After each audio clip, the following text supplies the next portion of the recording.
Moikka! Mä olen Tarmo ja tämä tässä on kontrabassoluokka.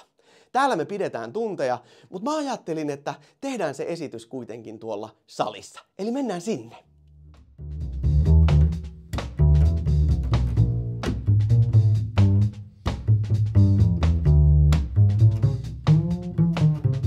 Hei, kiva kun pääsit tänne.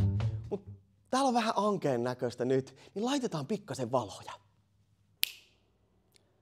Nyt on parempi. Aloitetaan. Kontrabasso toimii niin, että kun tämä kieli lähtee värisemään, se värinä menee tallaan, tallasta kanteen ja sitten tuonne onttoon koppaan. Ja sen jälkeen se siirtyy tänne ulkomaailmaan sinun ja koko etuoikeutetun kuulijajoukkosi iloksi. Me voidaan myös muuttaa tämän kielen pituutta. Se me tehdään sillä tavalla, että me painetaan tästä ja näin ollen kielen pituus muuttuu ja silloin myöskin äänen korkeus muuttuu. Kas näin.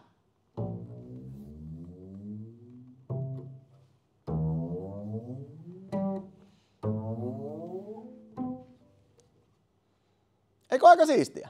Mun mielestä kontrabassossa on siisteintä se, että se sopii niin moneen musiikkityyliin ja genreen.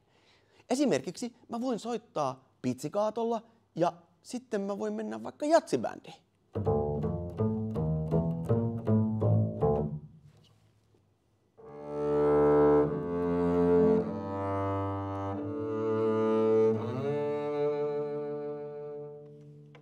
Kun sä soitat jousella kontrabassoa, niin se jousi ikään kuin tekee tosi monta kertaa sille kielelle näin.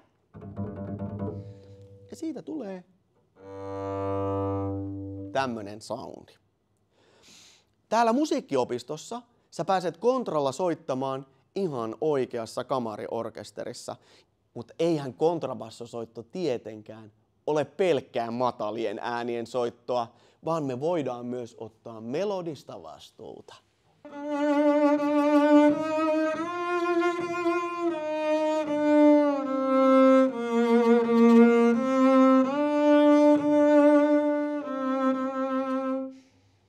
Tää basso, mikä mulla on niin sanottu 3/4 basso. Ja tällaisia bassoja käytetään yleensä yläaste, lukio ja sitten aikuisiässä.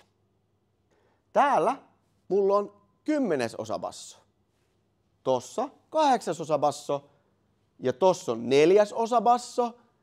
Ja vielä löytyy puoliskabassoja ja vielä varastosta pikkasen 3/4 bassoja. Sä voit olla 6-vuotias tai 60-vuotias. No worries, meillä on sulle täällä kyllä basso. Ei mitään muuta kuin vaan vuokraat täältä vehkeen, viet sen kotia ja sitten nähdään tunneilla.